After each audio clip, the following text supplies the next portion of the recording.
I wish I'd waited for someone like you. She told the best man at his sister's wedding in front of me. So I ended it that night. Now she's uninvited from every family event. Hey viewers, before we move on to the video, please make sure to subscribe to the channel and hit the like button if you want to see more stories like this. Thanks. I should have known something was off when Rachel spent 20 minutes fixing her makeup before we left for my sister's wedding rehearsal dinner. Not the normal touch-up routine, the full reset, the one she usually reserved for her company's holiday parties or when her college friends came to town, but I chalked it up to wanting to look good for photos. Maybe nerves about meeting some of my extended family for the first time. We'd been together 4 years, lived together for 2.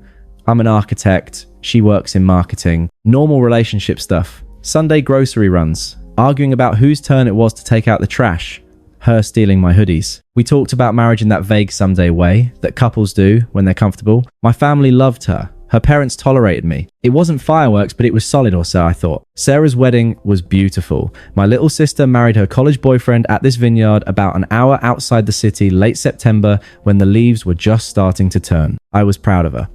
Emotional in that way you get when you realize your baby sister is actually a whole adult with her own life. Mom cried during the ceremony. Dad pretended he had allergies. Rachel squeezed my hand during the vows. And I remember thinking maybe this would inspire us to finally have that real conversation about our future. The reception was in full swing by the time the sun started setting. That golden hour light that photographers obsess over. String lights coming on overhead. The DJ playing something that got everyone's parents on the dance floor. I was making rounds saying hi to cousins I hadn't seen in years when I noticed Rachel at the bar talking to Kyle. Kyle was my brother-in-law's best man. They'd been friends since middle school. Good guy, successful, worked in commercial real estate. The kind of confident that comes from never really failing at anything. He'd been friendly to both of us all weekend. But I'd noticed Rachel laughing a little too loud at his jokes during the rehearsal dinner, touching his arm when she talked to him. I'd felt that twist in my stomach but pushed it down. Don't be that guy, I told myself. Don't be jealous and insecure at your sister's wedding. But watching them at the bar, the way she angled her body toward him, the way she kept playing with her hair, that twist, came back stronger. I walked over with 2 glasses of wine. Hey, got you a refill. Rachel barely glanced at me. Oh, I already got one. Kay was just telling me about this property deal in Miami. Yeah, man. It's insane down there right now, Carl said. And I could tell he was trying to include me in the conversation, but Rachel cut him off. God, that sounds amazing. I would kill for that kind of lifestyle. Just she waved her hand vaguely, doing something exciting. You know what we do is pretty exciting, I said, trying to keep my tone light. We literally design buildings. She laughed. Not with me. At me. Marcus, come on. You draw lines on a computer. Kyle is closing $1 million deals. My face went hot. Kyle looked uncomfortable, shifted his weight. I mean, architecture is... I wish I'd waited for someone like you, Rachel said. And the words came out so casually, like she was commenting on the weather. She was looking right at Kyle, her back partially to me. Someone who actually, made something of himself. Someone with ambition. The noise of the reception faded into white static. I stood there holding 2 glasses of wine like an idiot, watching my girlfriend of 4 years tell another man she wished she'd waited for him instead. At my sister's wedding with my mom and aunt standing 10 feet away, close enough to hear every word, Kyle's expression shifted from uncomfortable to horrified. Rachel, that's... She finally turned and saw me, saw my face, and instead of backtracking, instead of apologizing, she rolled her eyes. Oh my God, Marcus. I'm joking. Why are you being so sensitive? That didn't sound like a joke, I said quietly. See, this is exactly what I mean, she said to Carl, gesturing at me with her wine glass. Everything is always so serious, so heavy. Can't you just lighten up for one night? My aunt had definitely heard. She was staring. Kay looked like he wanted to disappear into the floor. I need some air, I said and walked away, before I said something I'd regret or before I started crying at my sister's wedding, which felt like a distinct possibility. I found myself at the edge of the vineyard where the manicured lawn gave way to actual grapevines away from the lights and music. My hands were shaking. For years, I'd spent 4 years with someone who thought I hadn't made something of myself, who thought I lacked ambition. Who could say something that cruel so casually like it was just an observation she'd been holding on to? Marcus. Sarah appeared next to me, still in her wedding dress. Mascara slightly smudged, whether from happy tears earlier or angry tears now. I couldn't tell. You're supposed to be celebrating, I said. And you're supposed to not look like someone kicked your dog at my reception. She crossed her arms. What the hell was that? What the hell is wrong with her? You heard. Half the family heard. Mom was ready to throw her out herself. Sarah grabbed my arm. Marcus, what she said was how she really feels. That's the thing, Sarah. She meant it. The joke was that she said it out loud. My sister pulled me into a hug, careful not to let me wrinkle her dress too badly. You deserve so much better than that. We've been together 4 years, so sunk cost fallacy. You taught me that term when I was trying to justify staying in that terrible internship. Remember, she pulled back, looked at me seriously. This is your route. Take it. I made it through the rest of the reception on autopilot. Rachel acted completely normal, like nothing had happened. She danced. She laughed. She took selfies with the bridesmaids. When she caught me watching her, she'd give me this look, part annoyed, part confused, like I was the one being unreasonable. The drive home was silent, except for the GPS. She fell asleep, or pretended to. I kept replaying it. I wish I'd waited for someone like you. Someone who actually made something of himself. We got back to our apartment around 1:0 inches the morning. Rachel kicked off her heels in the entryway, started unzipping her dress. Can we talk? I said. I'm exhausted, Marcus. Can it wait? No. She sighed. That put upon sound she made when I asked her to do her own laundry. Fine. What you said to Kyle tonight? Oh my God. She actually laughed. You're really going to ruin Sarah's wedding weekend over a joke. It wasn't a joke and you know it. Everyone was drinking. You're being dramatic. She walked toward the bedroom. I followed. Rachel, you told another man you wish you'd waited for him in front of me. In front of my family. She spun around. Okay? You want me to say, I'm sorry you got your feelings hurt? Fine. I'm sorry you got your feelings hurt. Happy now. That's not an apology. What do you want from me, Marcus? Her voice had an edge now. You want me to gravel? Beg forgiveness. I made an offhand comment after a few glasses of wine. Kay didn't take it seriously. Why are you being like this? Because it wasn't offhand. Because you meant it. She stared at me for a long moment and something in her expression shifted. Calculation. Maybe if you were more confident, you wouldn't be so paranoid. Don't do that. Don't make this about me being insecure. Then what is it about Marcus? Enlighten me. I sat down on the edge of our bed. 4 years of memories in this room. Her clothes in my closet. Her shampoo in the shower. Evidence of a life built together, and suddenly all of it felt like it was built on sand. I think you should stay with Emma for a while, I said quietly. She blinked. What? I need space. And I think you need to figure out what you actually want. You're breaking up with me over this. She was staring at me like I'd grown a second head. No, I'm breaking up with you because of how little you think of me. The wedding just made it obvious. You're insane. You're actually insane. She grabbed her phone off the nightstand. I'm not leaving my own apartment because you decided to have a breakdown. It's my apartment. You moved in. Your name isn't on the lease. That stopped her. You're seriously doing this. I'm seriously doing this. She started cycling through reactions like she was testing which one would work. Anger. You're going to regret this. Guilt. After everything I've done for you. Bargaining. We can go to counseling. Each one lasted about 30 seconds before she moved to the next. I've already made up my mind. I said, fine. She grabbed an overnight bag from the closet, started throwing clothes into it. Fine. When you come crawling back in a week, don't expect me to be waiting. I won't be crawling back. She left at 2:0 inches the morning, slamming the door hard enough to make the pictures rattle on the wall. I sat in the silence of my apartment and waited to feel something other than numb. The next morning, I drove back to the vineyard for the post-W brunch. My family took one look at my face and knew. Where's Rachel, Mum? Asked carefully. Gone here. I told them everything over fruit salad and mimosas. While other wedding guests mingled on the patio, Sarah held my hand under the table. Dad got that particular expression he only gets when he's truly angry. Jaw tight, eyes hard. That girl is not welcome in this house, Mom said. And there was no room for argument in her voice. Kyle found me after brunch. Man, I am so sorry. I had no idea she was going to.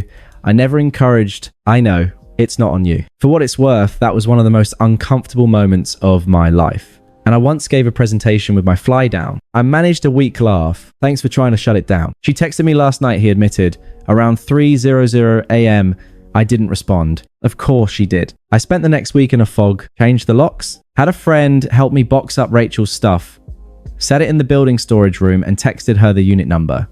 She could arrange pickup whenever, blocked her on social media, then her phone number. Not out of anger, out of self-preservation. Every time I saw her name, I felt that twist in my stomach again. She tried to reach out through mutual friends. Emma called. Marcus, she's a mess. She says you won't talk to her. I won't. She made a mistake. She made a choice at my sister's wedding in front of my family. Emma went quiet. Yeah, that was bad. I'm not interested in relitigating this, Emma. I'm sorry you're caught in the middle. Rachel's version of events spread through our friend group. I'd overreacted, been jealous, couldn't handle her talking to other men. But the people who'd been at the wedding knew better. The story from my family's side was different, and it had the benefit of being true. Our mutual friends started to sort themselves, most of them fading from my life, but the real ones stayed. I threw myself into work, took on extra projects, started going to the gym at 6:00 a.m. because I couldn't sleep anyway. I talked to a therapist who asked me uncomfortable questions like, Why did you tolerate subtle disrespect for so long? And what did you get out of being with someone who made you feel small? Turns out I had some stuff to work on. Meanwhile, Rachel's social media became a performance. Photos at bars with captions about living my best life and knowing my worth. Quotes about how some people can't handle a strong woman. I saw them through friend screenshots. I'd stayed blocked, and each one felt like proof that I'd made the right choice. But according to Emma, who still checked in on me occasionally, the reality was different. Rachel was asking about me constantly. Had I started dating? Was I okay? Did I mention her? Emma had stopped answering most of her calls. 3 months after the wedding, I got a text from an unknown number. Hey, I've been thinking about us. Can we talk? I deleted it. 2 days later. I know I messed up. I miss you. Delete. A week later. Please, just tell me what I can do to fix this. I changed my number. She tried Sarah Nick. My sister called me incredulous. Rachel just asked me to convince you to talk to her. Can you believe the audacity? What did you say? I told her she's got some nerve and that she's not invited to Thanksgiving or Christmas or my first anniversary party or any family event for the rest of forever. Sarah, you don't have to. Mom and Dad agree. We discussed it. What she did was unforgivable and we're not pretending otherwise to be polite. That's when it hit me how completely I had been supported. My family hadn't equivocated or tried to stay neutral. They'd seen what happened and chosen my side without hesitation. Rachel had spent 4 years building relationships with them and she destroyed all of it in one casual comment. She tried my parents next. Dad told her politely but firmly that it was between Rachel and me and they weren't getting involved. Mom was less polite. According to Dad, she'd said something along the lines of, "You had something good and you threw it away. That's on you." Work, apparently, wasn't going well for her either. Emma let slip that Rachel had gotten into it with her boss over taking too many personal calls, too many long lunches. The focus-driven woman I'd known was unraveling. And part of me, the part one wasn't proud of, felt vindicated. I started dating again around month 5. Nothing serious, just coffee dates and walks in the park, remembering what it felt like to talk to someone who seemed genuinely interested in what I had to say, who didn't treat my job like a consolation prize, who laughed with me instead of at me. That's how I met Lisa. She was a landscape architect, brought in to consult on a project my firm was designing. We got coffee to discuss the integration of green space and ended up talking for 2 hours about everything except work. She was kind, funny, secure in herself in a way I'd forgotten was possible. "So, what's your story?" she asked on our 3rd date. "Why is someone like you single?" I gave her the abbreviated version. 4-year relationship ended badly. Still processing. Her loss, Lisa said simply, and something about the way she said it matter of fact, not performative, made me believe she meant it. We took it slow. I was honest about not wanting to rush into anything serious. She appreciated that. We went to museums, cooked dinner at each other's apartments, had actual conversations about our days that didn't feel like competitions. She asked about my projects with genuine curiosity, told me about her dreams of starting her own firm someday. It was easy in a way I'd forgotten relationships could be. I didn't post about her on social media, kept it private. Some things were too good to turn into performance. Rachel's downfall, as I pieced it together from various sources, was both gradual and spectacular. She'd apparently pursued Kyle after our breakup, not subtly. Text calls showing up at his office building. He'd ignored her at first, then politely declined, then finally told mutual friends she was acting unhinged and showed them some of her messages. Screenshots made the rounds. The woman who'd wished she'd waited for someone like Kyle had to confront the reality that Kyle wanted nothing to do with her. Her friendship with Emma disintegrated after Emma got tired of every conversation being about me or Kyle or Rachel's spiral. Other friends followed. The social circle she'd curated so carefully collapsed. She bounced between short relationships, each one briefer than the last. I heard through the grapevine that she'd been telling people she was dating around, figuring out what she wanted, but the subtext was clearer. No one was sticking. Her performance at work deteriorated enough that she got a formal warning. Had to take a leave of absence for personal reasons. The confident marketing coordinator with a whole life together was barely holding on. And then the text started again from new numbers, new angles. I was drunk. I didn't mean it. You know me. We were together for years. That has to mean something. I made a mistake. Everyone makes mistakes. Why won't you even talk to me? I didn't respond to any of them, but I watched the progression with a detachment I hadn't thought possible 6 months earlier. The woman who'd casually devastated me at my sister's wedding was begging for scraps of my attention, and I felt nothing. Then the tone changed. "You're really going to throw away everything over one comment? This is pathetic. You're being childish. I guess you never really loved me if you can just cut me off like this." Enger. Good. That was more honest than the desperate apologies. And then, "I'm not doing well. I need you. Please. Just one conversation.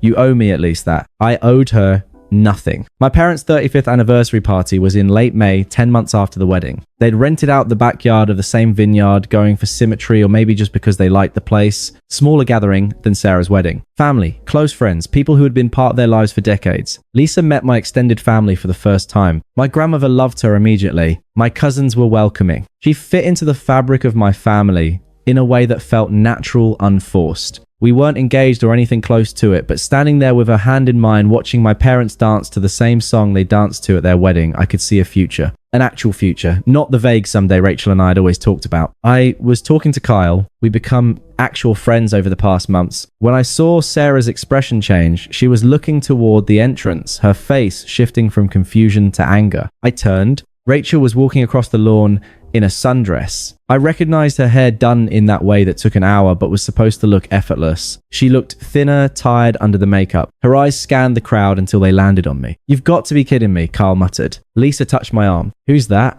"Rachel, my ex." "The wedding one?" "Yeah." Sarah was already moving to intercept, but I put my hand up. "I've got this." I met Rachel near the entrance, away from the main party, far enough that we wouldn't make a scene. Close enough that my family could see I had it under control. "Marcus," she said, and her voice cracked on my name. "Please, I just need 5 minutes. You need to leave. You weren't invited." I know. "But you won't answer my calls. And I need you to understand." She stepped closer. I stepped back. That night at the wedding, I was drunk and stupid. And Rachel, I don't want to do this. We were together 4 years. Her voice rose. "Doesn't that matter? Don't I get a chance to explain? You explained everything that night. You told Carl exactly how you felt. I was drunk. People say stupid things when they drink. You've never said something you regret. Not to someone I love. Not in front of their family. Not something I actually meant." She was crying now. Mascara starting to run. "So what? You're just perfect now with your perfect little girlfriend." She gestured back toward the party, toward Lisa. "She's not even..." "Don't." The word came out harder than I intended. "Whatever you're about to say, don't." She deflated. I'm sorry. Okay, I've been a mess without you. I lost Emma. I almost lost my job. Her voice broke. I made a mistake, and I've paid for it. Haven't I paid enough? I looked at her, really looked at her, and tried to find the person I'd spent 4 years with, the person I'd imagined a future with. But all I could see was someone who'd made me feel small for being exactly who I was. Someone who'd only realized my value after she couldn't find something better. "Rachel," I said quietly, "I hope you get your life together. I really do. But it's not going to be with me." "Why not? We were happy.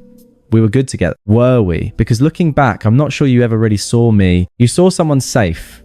Someone who would always be there while you look for something better. That's not. You found what you thought was better, and you couldn't even wait until we got home to make me feel small about it. That's who you are. Maybe not all the time, but when it mattered. People change. Maybe. But I've changed too. And the person I am now knows what he deserves. I paused. And it's not someone who wishes she'd waited for someone else. She was openly crying now. So that's it. 4 years means nothing. It means I know what I don't want. And I finally know what I do. I glanced back toward the party, toward Lisa, who was talking to my mum and laughing at something. "I'm not angry anymore, Rachel. I'm just done. You're really not going to give me another chance?" "No, I'm not. You need to go." She looked at me for a long moment, and I watched something shift in her expression. The desperate sadness hardened into bitterness. "You'll regret this. When things don't work out with her, then I'll deal with it," I interrupted. "But it won't change anything about us. There is no us. There hasn't been since you told someone else you wished you'd waited for him. Marcus." Sarah appeared at my elbow, protective and ready for battle. "Everything okay?" "Yeah." Rachel was just leaving. Rachel looked at Sarah, seemed to recognize that there was no ally there. No crack in the foundation. She'd burned that bridge thoroughly. "Goodbye, Marcus," she said. And it sounded like she wanted it to be profound, but it just sounded sad. I didn't watch her leave. I turned back toward the party, toward my family, toward Lisa. Sarah linked her arm through mine. "You good?" she asked. "Yeah," I said and mented. "I'm good." Thanks for watching. Make sure to subscribe to the channel and hit the like button. What do you think about this story? Share it in the comments.